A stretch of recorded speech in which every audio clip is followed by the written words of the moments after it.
तो भाई लोग कैसे हो आप लोग। तो स्वैलो स्टार के नेक्स्ट नॉवल के एपिसोड नंबर 156 में आपका स्वागत है। तो चलिए शुरू करते हैं, लेकिन इससे पहले अगर आपने मेरे चैनल को सब्सक्राइब नहीं किया तो सब्सक्राइब करके बेल आइकन दबाना ना भूलें। तो जैसा कि हमने पिछले एपिसोड में देखा कि लू फेंग ने लॉर्ड मिंग्यू को नालान सान को मारने के लिए कहा था, तो अब फिर नालान सान को वो स्कैन करने लगते हैं कि क्या वो कैंगलिन स्टार पे मौजूद है या फिर नहीं। लेकिन तभी वो अपनी आंखें खोलते हैं और कहते हैं कि वो यहाँ पर नहीं है, कि वो नालान सान इस कैंगलिन स्टार पे मौजूद नहीं है, शायद वो यहाँ से जा चुका है। तो ये सुनकर वो तीनों शॉक हो जाते हैं कि क्या वो यहाँ पे नहीं है। तो मिंग्यू कहते कि मैंने पूरे कैंगलिन स्टार को चेक कर लिया लेकिन वो यहाँ पे नहीं है, और वो कहता है कि मुझे माफ़ करना, अगर वो मुझे अगली बार मिले तो मैं उसे मारकर तुम्हारे प्रॉमिस को फुलफिल जरूर कर दूंगा। तो लू फेंग कहता है कि आपकी कोई गलती नहीं है, वो शायद नालान सान ही लकी था जो कि यहाँ से चला गया, और यहाँ पे उनके पास एक चांस था कि वो नालान सान को मार सकते थे, लेकिन उनका ये चांस चला गया था।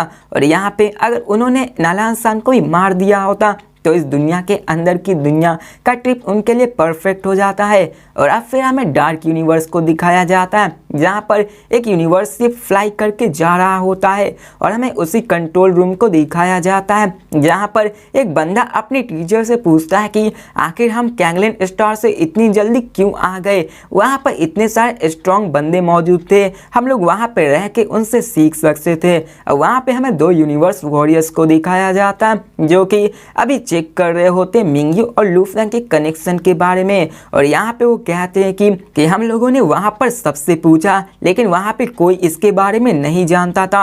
और यहाँ पे वो भी कहता है कि लॉर्ड मिंग्यू के सामने उनके अंदर एक इम्पॉर्टेंट नाम है जिसका नाम लू फेंग है। और ये सब सुनकर नालान सान बहुत ही ज़्यादा गुस्से में था और वो चाहता था कि वो लू फेंग को मार दे, लेकिन यहाँ पे उसने लॉर्ड मिंग्यू और लू फेंग के अंदर एक गुड रिलेशनशिप को देखा जिसके कारण वो ये नहीं कर सका। और यहाँ पे वो सोच रहा था कि आखिर मैं और मिंग्यू एक ही सेम ऑर्गेनाइजेशन में नहीं है, इसलिए मैंने वो कैंगलिन स्टार छोड़ा। और यहाँ पे अभी वो बहुत ही ज़्यादा गुस्से में था कि वो लू फेंग को नहीं मार पाया, और अब फिर यहीं पे वो लॉर्ड मिंग्यू को देखकर यहाँ से निकल चुका था, क्योंकि उसे लगा था कि वहाँ पे अगर वो लोग नालान सान को नहीं मार पाए तो वो लॉर्ड मिंग्यू की हेल्प से उन्हें मारवाने की जरूर कोशिश करेगा। और अब फिर हमें उन्हीं सब को दिखाया जाता है जहाँ पे लू फेंग और बाकी सब रिग्रेट कर रहे होते हैं कि वो नालान सान को नहीं मार सके, लेकिन अभी के मर्तबा उन्होंने मर्सनरी ट्रेनिंग एग्जाम को कंप्लीट कर दिया था। अब यहाँ पे उनके पास विंड कॉर्नर स्टोन्स तो नहीं थे, लेकिन लू फेंग ने कई सारों को मारा था जिसके कारण उसे विंड कॉर्नर स्टोन मिल चुका था, और वो universe mercenary training exam complete कर चुके थे। और इसके बाद थंडर गॉड भी कहते हैं कि आखिरकार हम लोग यूनिवर्स मर्सनरी ट्रेनिंग बन चुके हैं। और अब फिर वो लोग वहां से निकल जाते हैं और वो लोग अभी धरती की तरफ जाने लगते हैं। और लू फेंग अपने यूनिवर्स शिप में बैठकर कैंगलिन स्टार से निकल चुका होता है, और तभी 10 तक की काउंटिंग होती है और वो लोग डार्क स्पेस में पहुंच जाते हैं। और अभी के मर्तबा उन्होंने अपनी speed 1.2 of the speed of light बनाए हुए रखी होती है, और वो लोग अभी अर्थ की तरफ बढ़ रहे होते हैं। और अब फिर हमें उस शिप के कंट्रोल रूम को दिखाया जाता है जहाँ पे लू फेंग ने अपने ऑगो के लिए रेस्ट का बंदोबस्त कर दिया होता है। और यहाँ पे लू फेंग, थंडर गॉड बहुत ही ज़्यादा एक्साइटेड हो रहे थे। और यहाँ पे लू फेंग अपने ब्रदर्स से कहता है कि हमारा रूल वही है, बिग ब्रदर और सेकंड ब्रदर तुम सबको 4 बिलियन यूनिवर्स डॉलर मिलेंगे। तो ये सुनकर होंग कहते कि थर्ड ब्रदर इस बार तुमने ही सारा काम किया है तो इस बार तुमने इस सबको रखना है। लेकिन लू फेंग इन्हें बिना कुछ कहे उन सबको 4 बिलियन यूनिवर्स डॉलर्स दे देता है। और यहाँ पे उन सबके पास एक मेल आता है और लू फेंग कहता है कि ब्रदर्स हमारे पास अभी जो अमाउंट है ये कुछ नहीं है, हमारा असली खजाना तो वो ट्रेजर से जो हमने वहाँ से मिला था। तो होंग कहता कि हाँ यही तो ट्रेजर से। और फिर हमें उन थंडर गॉड को दिखाया जाता है जहाँ पे वो कहते हैं कि सिर्फ एक एयर कटर ब्लेड इतना ज़्यादा वर्थ इट करता है, पता नहीं बाकी सारे ट्रेजर्स को मिला दिया जाए तो वो कितने ज़्यादा होंगे। और अभी थंडर गॉड की आंखें चमक रही होती है और उन्हें पता भी नहीं होता है कि इनके मिला के कितना उन्हें पैसे मिलने वाला है। और फिर यहाँ पे लू फेंग थंडर गॉड को वही 5 मिनी कंप्यूटर्स देते हैं जो कि वही थंडर इंस्ट्रक्शन मैनुअल होते हैं। और वो सेकंड ब्रदर को देते हुए कहते हैं कि ये लो, ये मिनी क्वांटम कंप्यूटर, इसमें थंडर इंस्ट्रक्शन मैनुअल मौजूद है और तुम इसे स्टडी करो अच्छे से। अब यहाँ पे वो बहुत ही ज़्यादा खुश था क्योंकि अभी थंडर गॉड के पास सेक्टर लॉर्ड काबू इंस्ट्रक्शन मैनुअल थी और यहाँ पे वो 5 मिनी क्वांटम कंप्यूटर वो अपने मिनी क्वांटम कंप्यूटर में लगा लेता और थंडर गॉड भी बहुत ज़्यादा एक्साइटेड हो जाता और वो अपनी आंखें बंद कर उन इंस्ट्रक्शन मैनुअल को पढ़ने लगता है। और हमें कंट्रोल रूम में ही दिखाया जाता है जहाँ पे थंडर गॉड उसी थंडर इंस्ट्रक्शन मैनुअल को देख रहे थे और जबकि लू फेंग और होंग एक दूसरे से बात कर रहे थे और होंग बोलते कि थर्ड ब्रदर आखिरकार इन सारे ट्रेजर्स को जोड़ा जाए तो आखिर ये कितनी ज़्यादा होंगी और आखिर तुम इन सारे ट्रेजर्स के साथ डील कैसे करने वाले हो। तो लू फेंग सिंपली कहता है कि हम लोग इसे बेचने वाले हैं। तो होंग कहता है कि हम लोग इसे बेचेंगे कैसे, ये ट्रेजर्स बहुत ही ज़्यादा वैल्यूबल है और अगर इसे किसी के बारे में पता चला तो सारे पावरफुल फाइटर्स हम पे अटैक कर देंगे, इसी कारण हम लोग अगर इसे बेचेंगे भी तो हमारी जान जा सकती है। तो लू फेंग कहता है कि मैं समझता हूँ लेकिन मेरे पास एक रास्ता है। तो ये सुनकर होंग भी क्यूरियोसिटी से पूछता है कि एक रास्ता आखिर वो क्या है। तो लू फेंग कहता है कि अभी मैं इसको सीक्रेट रखूंगा, मैं इसको करने के बाद तुम सबको बताऊंगा। अब यहाँ के अगर ट्रेजर्स की बात करें तो ये सेक्टर लॉर्ड से भी बहुत ही ज़्यादा वैल्यूबल था, यहाँ तक कि इटर्नल लव जो कि जीजिंग को मिली होती है। और अगर इन सारे ट्रेजर्स को मिला दिया जाए तो लू फेंग एक स्टार लेवल के होने के बावजूद इन सब के साथ नहीं केयर कर पाने वाला था, क्योंकि अगर किसी को भी पता चलता कि एक स्टार लेवल के बंदे के पास इतना ज़्यादा ट्रेजर्स है तो उसको वो मार देते। और अब फिर हमें कैंगलन स्टार को दिखाया जाता है जहाँ पे लू फेंग एक मेथड को यूज करने वाला था जहाँ पे वो उसको बड़े ही सेफ मैनर में उसको बेचना चाहता था। और अब फिर हमें डार्क स्पेस को दिखाया जाता है जो कि बिल्कुल तरह से शांत था और अराउंड 21 दिन लगने वाले थे कैंगलन स्टार से अर्थ पे जाने के लिए। और हमें कंट्रोल रूम में दिखाया जाता है जहाँ पे लू फेंग और होंग एक दूसरे से बात कर दे, लेकिन तभी वो देखते हैं कि थंडर गॉड अपनी आंखों को खोल लेते हैं। तो होंग कहते हैं कि आखिर तुमने आंखें क्यों खोली है। तो लू फेंग भी कहता कि हाँ, तुम इतने ज़्यादा क्यों खुश हो रहे हो जबकि तुमने इतने ज़्यादा ट्रेजर्स को देखा था फिर भी नहीं हुए। तो थंडर गॉड वहाँ पे आते हैं और कहता है कि ब्रदर्स मुझे तुम्हें कुछ बताना है। तो ये सुनकर वो दोनों एक दूसरे की तरफ देखने लगते हैं और कहते हैं कि क्या है वो, आखिर क्या हुआ तुम्हारे साथ। तो थंडर गॉड कहते हैं कि थर्डी, हमारे पास जैसे तुमने यूनमो प्लैनेट के इनहेरिटेंस को अपनाया था वैसे ही साथ मैंने भी इनहेरिटेंस ली है लॉर्ड काबू की। तो ये सुनकर वो दोनों बहुत ही ज़्यादा शौक हो जाते हैं कि क्या इनहेरिटेंस, आखिर ये कैसे लिया, क्योंकि यहाँ पर तो तुम्हारे पास सिर्फ इंस्ट्रक्शन मैनुअल है जो कि यहाँ पे इनहेरिटेंस से बहुत ही ज़्यादा अलग है। तो आखिरकार तुम्हें इन मैनुअल से आखिरकार इनकी इनहेरिटेंस कैसे मिल सकती है। तो थंडर गॉड कहते हैं कि जब मैंने अपने 5 इंस्ट्रक्शन मैनुअल को अपने चिप्स में जोड़ा तो वहाँ पे 4 इंस्ट्रक्शन मैनुअल बहुत ही अलग थे जो कि इंस्ट्रक्शन मैनुअल थे, लेकिन हालांकि जब मैंने 5वें इंस्ट्रक्शन को लगाया तो वहाँ पर एक AI था। तो ये सुनकर लू फेंग और होंग रियलाइज करते कि एक AI, तो उन्हें लगता कि क्या वो वही ओल्ड मैन है व्हाइट बियर्ड वाला। तो थंडर गॉड कहता है कि हाँ, ये वही व्हाइट बियर्ड ओल्ड मैन है और वो कहता है कि उसने मुझे कांग्रेचुलेसन कहा कि मैं अब सेक्टर लॉर्ड का काबू का स्टूडेंट बन चुका हूँ। तो लू फेंग सुनकर फ्रोज हो जाता है और कहता है कि क्या लॉर्ड वू। अब यहाँ पे देखा जाए तो वो लॉर्ड वू उसी के AI में से एक में छिपा हुआ और इसके बाद थंडर गॉड लॉर्ड काबू का स्टूडेंट बन गया होता है। अब यहाँ पे वो वही सीन होता है जैसा कि यूनमो प्लैनेट के साथ लू फेंग हायुन बू का स्टूडेंट बनता है और यहाँ पे अभी थंडर गॉड भी काबू का स्टूडेंट बन चुका होता है और अभी के पास उनका टीचर भी मारा जा चुका था जिसके कारण। और यहाँ पे लू फेंग कहता है कि मैंने तो इंस्ट्रक्शन मैनुअल्स को खरीदा था, किसे पता चलेगा कि मैंने सेकंड ब्रदर के लिए टीचर को ही खरीद लिया। और यहाँ पे लू फेंग स्पीचलेस होता है, उसके दिमाग में कुछ नहीं आता है। और अब फिर हमें सीन चेंज कर वर्ल्ड विटिन वर्ल्ड का दिखाया जाता है जहाँ पे बहुत बड़े एडवेंचर कंपनी वहाँ से आते और चले जाते हैं और वहाँ पे कई सारे internal members of universe mercenary alliance के भी होते हैं और वहाँ पे एक सेक्टर लॉर्ड और 2 डोमेन लॉर्ड का बंदा होता है जो कि उस वर्ल्ड विटिन वर्ल्ड के अंदर जाता है और वहाँ पे उन्हें इंस्टेंट कैसल को दिखाया जाता है जहाँ पे वो लोग वही अंदर जाके लॉर्ड काबू के ट्रेस को लेना चाहते थे। और वहाँ के एक बंदा कहता है कि माय लॉर्ड, यहाँ पे कैसल में एक भी ट्रेस नहीं बचा है और यहाँ पे वो अभी रिस्पेक्टफुली बात कर रहा होता है। और एक और बंदा कहता है कि यहाँ का एआई भी कोई रेगुलर एआई ही होगा, यहाँ का एआई कोई लिविंग एआई नहीं प्रतीत होता है। अब यहाँ पे वो उसी व्हाइट ओल्ड बियर्ड मैन के बारे में बात कर रहे होते, लेकिन वो तो अभी यहाँ से थंडर गॉड के पास निकल चुके थे। अब यहाँ पे वो सेक्टर लॉर्ड का बंदा बोलता है कि कोई बात नहीं है, लेकिन इस वर्ल्ड विटी ने वर्ल्ड को अब ब्लैक ड्रैगन माउंटेन सेक्टर का यूनिवर्सल मर्सनरी ट्रेनिंग एग्जाम लेना बंद कर दो, क्योंकि अब से ये मेरा बेस होने वाला है और मैं यहीं पे ट्रेन करने वाला हूँ। तो ये सुनकर वो दोनों डोमेन लॉर्ड के बंदे उनके सामने झुकते और कहते हैं यस लॉर्ड। और फिर हमें उस ब्लैक लॉर्ड सेक्टर लॉर्ड को बंदे को दिखाया जाता है, जहाँ पे वो अपने दोनों हाथों को आगे बढ़ाता और तभी वहाँ का स्काई ब्लैक हो जाता और वहाँ के पावरफुल सोर्स ऑफ एनर्जी वहाँ बदलने लगता और यहाँ पर सेक्टर लॉर्ड का बंदा वहाँ का माहौल बदलने लगता है ताकि उसे अपना दुनिया बना सके। अब इस सेक्टर लॉर्ड के बंदे के लिए ये सब करना आसान था, क्योंकि आखिर वो सेक्टर लॉर्ड का बंदा है और वो अपना एक अलग दुनिया बना सकता है। और अब फिर हमें सीन चेंज कर कैंगलैंड स्टार को दिखाया जाता है, जहाँ पर एक ओल्ड सिटी होता है। उस फ्लोर पे एक स्काई क्रैपर होता है जो कि 8000 मीटर्स लंबा होता है और वहाँ पे वही दोनों सेक्टर लॉर्ड के बंदे होते हैं, जो कि पहले हैग्री और दूसरा टियान चेन होता है। वो दोनों एक दूसरे के फेस की तरफ देखकर बैठे होते हैं और हैग्री कहता है कि टियानचेन आखिर तुम यहाँ पे किस लिए आए हो। और हैग्री उसे एक स्पेशल रिंग दे, उसमें कि वो सारे पासवर्ड ऑफ इनहेरिटेंस क्रिस्टल होते हैं। अब यहाँ पे टियानचेन हैग्री को एक मेल भेजता है वर्चुअल यूनिवर्स के जरिए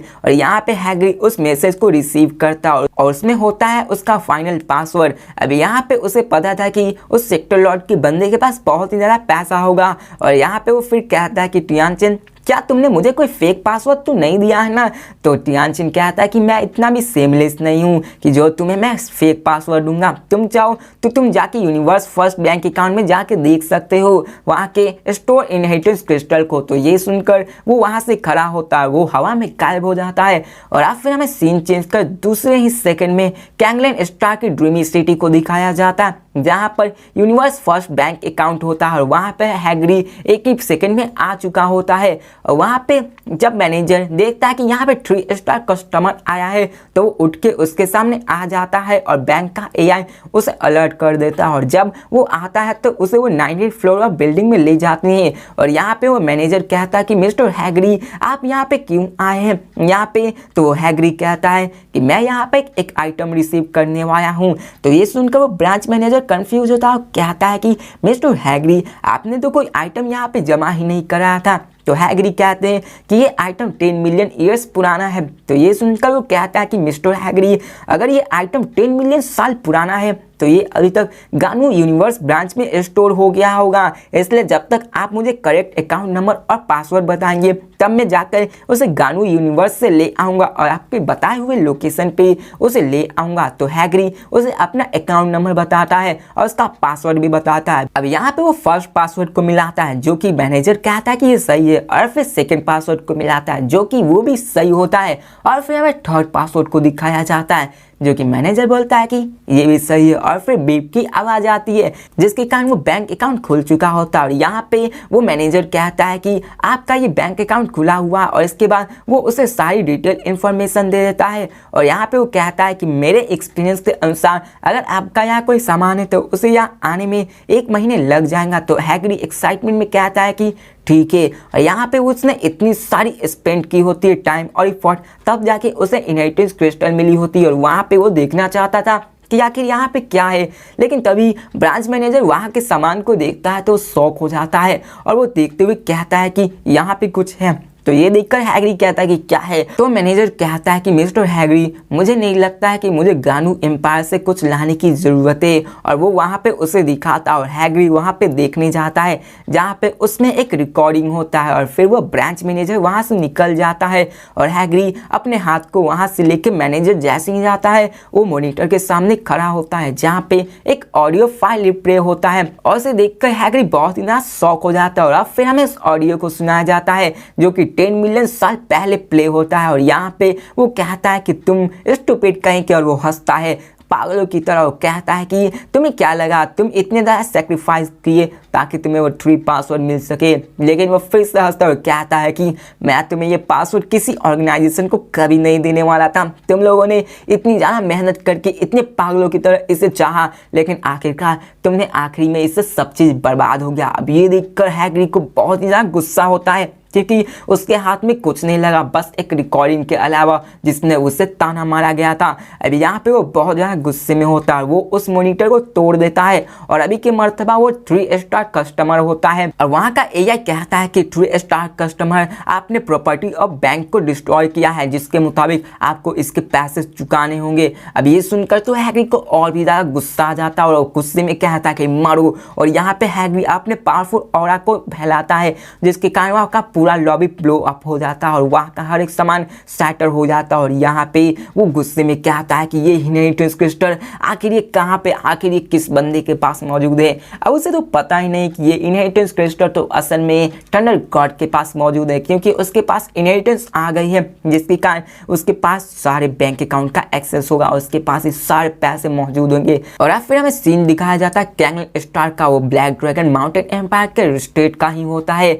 वहाँ पे एक बंदा कहता है कि क्या तुमने ये बात सुनी है कि एक स्टार ट्रैवल लेवल का एरियर जिसने अपने एक ट्रेजर को बेचना चाहा, लेकिन जब उसने अपने उस ट्रेजर को यूनिवर्सल लेवल वॉरियर के साथ बेचा तो उस यूनिवर्सल वॉरियर ने अपनी जान ही नहीं बल्कि पूरे खानदान की ही नामो निशान मिटा दिया गया। और यहाँ पे वो सब भी शौक होते हैं और यहाँ पे वो कहते हैं कि जिस मर्तबा उन सबको ये पता चला कि यहाँ पे कई सारे ट्रेजर्स मौजूद हैं, तो यहाँ तक कि सेक्टर लॉर्ड के बंदे और वो चारों बड़े ऑर्गेनाइजेशन, यहाँ तक कि वो 2 सेक्रेड लैंड्स भी आपस में फाइट करने लगे। और यहाँ पे कोई भी एक दूसरे की तरफ नहीं देखता, उन सबको मार के उन सबके ट्रेजर्स को लूटना चाहता है। अब यहाँ पे अगर देखा जाए तो उन सब की कीमत एक ट्रेजर्स की बराबर 10,000 ऑफ लाइफ प्लैनेट्स की या फिर उससे भी ज़्यादा है। और यहाँ पे वो लोग यही सी के बारे में बात कर रहे होते हैं और यहाँ पे वो कहते हैं कि यहाँ पे उन ट्रेजर्स को अनगिनत लोग चाहते हैं और इसके मर्तबा में कई सारे अनगिनत लोग भी मारे जा चुके हैं। और अब फिर हमें सीन चेंज कर उन सबको दिखाया जाता है जहाँ पे वो सारे सोलर लार्ज फैमिली, यहाँ तक कि उन सबको सोलर सेक्टर लॉर्ड के बनाने हुए बंदे ने भी अपने एक दूसरे में लड़ाई कर ली होती ताकि वो उन सब सेक्टर लॉर्ड के बंदे के ट्रेजर्स को लूट सके। और अब फिर हमें उन सबको दिखाया जाता है जहाँ पे जब 1 या 2 ट्रेजर लीक होता है तो सारे पावरफुल फोर्सेस एक दूसरे से लड़ने लगते हैं। अब यहाँ पे कोई बंदा अगर अपने ट्रेजर्स को सेल करता था, जिसके कारण उन सारे डोमेन सेक्टर लॉर्ड के बंदे को पता चल जाता कि इस बंदे ने इसको सेल किया है, जिसके कारण उसके पूरे खानदान को ही मिटा दिया जाता था। और इन सब के पास अपनी अपनी जानकारी भी मौजूद होती है, जिसके कारण इन सबको पता चलता है। और बात करें किसी स्टार लेवल के बंदे के पास, तो उनके पास कोई साधन नहीं था कि वो इन सब ट्रेजर्स को बेच सके, इसी कारण वो आसानी से डिस्कवर हो जाते हैं और उन सबको मार दिया जाता है। और ऐसे ही जब भी किसी के पास रिपोर्ट आता है वो उसके बारे में ही सब कुछ डीपली जान जाता है और हर सोलर फैमिली और सेकंड लैंड की फैमिलीज भी उन सब पे टूट पड़ती है। और अब फिर हमें एक बंदे को दिखाया जाता है जो कहता है कि सब जगह नज़र बनाए रखो, किसी ने भी अपने ट्रेजर्स को बेचने की कोशिश की तो उसे मार देना। और यहाँ पे वो बंदा कहता है यस प्रेसिडेंट। अब यहाँ पे वो सारे जितने भी बड़े लोग होते हैं वो सारे एक दूसरे की तरफ ही देख रहे होते हैं और यहाँ पे उनका प्लान होता है कि वो हर को मारकर उनसे ट्रेजर्स को लूट लेना। और अब फिर हमें सीन चेंज कर डार्क यूनिवर्स को दिखाया जाता है जहाँ पे लू फैंग और उसकी छोटी सी टीम अपनी यूनिवर्स शिप में बैठकर अपनी जर्नी को कंटिन्यू कर रहे होते हैं। और अभी के मर्तबा 12 दिन बीत चुके होते हैं, लेकिन उन्हें अभी 9 दिन और लगने वाले थे अर्थ पे पहुँचने के लिए। और अब फिर ऐसे अगर स्टार लेवल की बात करें तो वहाँ पे वो अपने कोई भी हेवनली ट्रेजर्स को नहीं बेच रहे थे और उन्हें कुछ नहीं पता था कि उन्हें कैसे बेचना था। इसी कारण कई सारे स्टार लेवल के बंदे अपने ट्रेजर्स को नहीं निकाल रहे थे। और अब फिर हमें सीन चेंज कर उसी यूनिवर्स शिप के रेस्टिंग रूम को दिखाया जाता है जहाँ पर एक डेस्क और चेयर होता है। वहाँ पे लू फैंग बैठा होता है और कहता है कि ये समय आ गया, हमें अपने ट्रेजर्स को एक्सचेंज करना होगा। लेकिन इसमें भी उसके लिए खतरा था। अब लू फैंग अपने चेयर पे बैठा हुआ था और अपने ऊपर एक लैपटॉप ऑन करता है, उसमें एक अर्थ के बारे में लिखा होता है। और यहाँ पे लू फैंग देखता है कि उसके पास टोटल 48 ट्रेजर्स होते हैं, जिनमें से कई सारे ऐसे थे जो कि एयर कटर नाइफ से सस्ते थे, वहीं पे कोई इनसे बहुत ही ज़्यादा महंगे थे। यहाँ पे अगर देखा जाए तो डोमेन लॉर्ड के बंदे मिंग्यू को भी एक एयर कटर ने इतना ज़्यादा एक्साइटेड कर दिया जाए। अगर यहाँ पे बात की जाए सेक्टर लॉर्ड के तो उसने भी इस एयर कटर को देखते ही जल्दी खरीद लिया। अगर इन सारे 28 ट्रेजर्स को मिला दिया जाए तो पता नहीं यहाँ पे अगर कोई सेक्टर लॉर्ड के बंदे के वेल्थ को भी मिला दिया जाए तो उससे बहुत ज़्यादा है। और फिर इसके बाद लू फेंग वर्चुअल यूनिवर्स नेटवर्क में जाता है और अपनी आंखों को बंद कर अपनी कॉन्शियसनेस को वर्चुअल यूनिवर्स नेटवर्क में भेज देता है। और अब फिर हमें सीन चेंज कर virtual universe black dragon mountain island 9 star B को दिखाया जाता है, जहाँ पे लू फेंग आता है अपने घर पे और वहाँ पे देखता है कि लू हुआ वहीं पे बैठकर काम कर रहा है। अब अपने ब्रदर को देखकर वो भी बहुत ज्यादा एक्साइटेड हो जाता है। और लेकिन तभी वहाँ पे अपने भाई को देखकर लू फेंग अपने भाई से पूछता है कि क्या हुआ, क्या कुछ हुआ है। तो लू हुआ कहता कि हाँ, मैं तुम्हें बहुत पहले से खोज रहा, लेकिन मुझे तुमसे मिलने का चांस नहीं मिल पाया। और वो कहता है कि मेरे पास एक बहुत ही इंपॉर्टेंट मैटर है जो तुम्हें मुझे बताना है। तो ये सुनकर लू फेंग बैठ जाता है और अपनी क्यूरियोसिटी से पूछता है कि आखिर कौन सा मैटर। तो लू हुआ कहता है कि ये ऐसा है कि अर्थ के 5 गवर्नमेंट ने अपने आप में डिस्कस करना चाहते हैं और वो कहते हैं कि वो यूनिवर्स में एंटर करना चाहते हैं ताकि वो बाकी लोगों से कांटेक्ट बना सके। तो लू फेंग कहता है कि क्या वो वर्चुअल यूनिवर्स में नहीं जा पा रहे हैं, वहाँ पे भी तो वो अपने लोगों से बात कर सकते हैं। तो लू हुआ कहता है कि नहीं, वो वहाँ पे कांटेक्ट नहीं करना चाहते हैं, वो रियलिटी में कांटेक्ट करना चाहते हैं। तो ये सुनकर लू फेंग भी शॉक हो जाता है कि क्या वो लोग रियलिटी में कांटेक्ट करना चाहते हो। अब यहाँ पे लू हुआ कहता है कि हमने ऐसा नहीं करना, क्योंकि अगर हम जितना उनको देंगे वो उतना ही ज़्यादा मांगेंगे। तो अभी बताओ हमें क्या करना चाहिए। तो लू फेंग कहता है कि कोई बात नहीं, उन्हें अलाउ कर दूँ। तो ये सुनकर लू हुआ भी शॉक हो जाता है कि क्या उन्हें अलाउ कर दूं। लेकिन लू फेंग कहता है कि हाँ, हम इन सबको अलाउ कर सकते हैं, लेकिन अभी के मर्तबा अर्थ सेफ है जिसके कारण हम इन सबको अलाउ कर रहे हैं। लेकिन इन सबको आने वाले समय में अर्थ पे आने वाले खतरों के बारे में पता चलेगा, जिसके कारण इन सबको पता चलेगा कि आखिर हम लोग यूनिवर्स में कैसे सर्वाइव कर रहे हैं। अब लू हुआ थोड़ा सा चिंतित था कि आखिर वो ऐसे कैसे कर सकते हैं। अब यहाँ पे बातों ही बातों में लू फेंग उसे बताता है कि मेरे अंडर 100 लाइफ प्लैनेट्स आ गए हैं, जिसपे कि हम चाहे तो अर्थ के पीपल को उस पर माइग्रेट कर सकते हैं। अब लू हुआ बहुत ही ज़्यादा शौक हो जाता है कि क्या 100 लाइफ प्लैनेट। तो वहाँ पे कहता है कि हाँ, मेरे पास 100 लाइफ प्लैनेट है, मैं आने के बाद तुम्हें सब चीज़ बताऊंगा, लेकिन अगर यहाँ पे वो ह्यूमंस और भी ज़्यादा चाहते हैं तो उन्हें करने दो। तो लू हुआ कहता है कि ठीक है।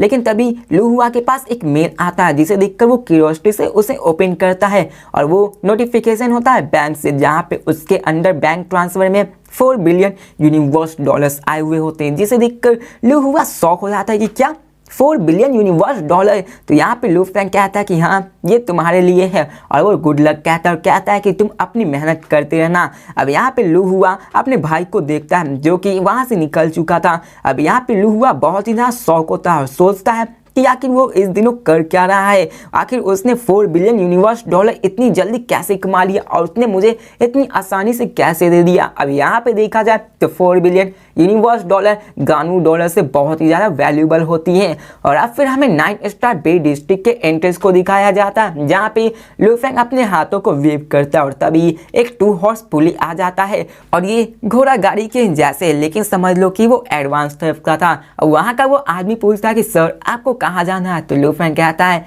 कि मुझे यूनिवर्स गैलेक्सी बैंक में जाता है। अब ये सुनकर वो लू फेंग को यूनिवर्स गैलेक्सी बैंक की तरफ ले जाता है और अब फिर हमें आसमान का सीन दिखाया जाता है, जहाँ पे लू फेंग आसमान से सब चीज का नजारा ले रहा होता है। लेकिन तभी लू फेंग को वहाँ पे कुछ एक जगह मिलती है, जिसे देखकर कहता है कि ये क्या है। तो वो बंदा बताता है कि ये यहाँ का फ्लोटिंग सिटी है और यहाँ पर जाने के लिए कम से कम यूनिवर्सल लेवल का बंदे की पावर की जरूरत होगी, नहीं तो इसके अलावा किसी और को नहीं जाने दिया जा सकता। लेकिन तभी लू फेंग भी अपने यूनिवर्स गैलेक्सी बैंक अकाउंट में आ चुका होता है। वो लू फेंग से नीचे उतर जाता है और यहाँ पे लू फेंग के बैंक अकाउंट से अपने आप पैसे कट जाते और अब फिर हमें लू फेंग को दिखाया जाता है, जो कि virtual universe black dragon mountain island universe Galaxy bank account में आ जाता है। लू फेंग वहाँ पे आता ही है और उसके लिए एक अलग रास्ता बनाया हुआ होता है। वो जाके सीधे एक प्राइवेट रूम में आ जाता है और वहाँ पे एक एआई होता है जो कि बोलता है कि आप अपने अकाउंट को इंटर करें। अब लू फेंग अपने अकाउंट को इंटर करता है, जो कि उसके टीचर का ही 5 स्टार अकाउंट हो जाता है।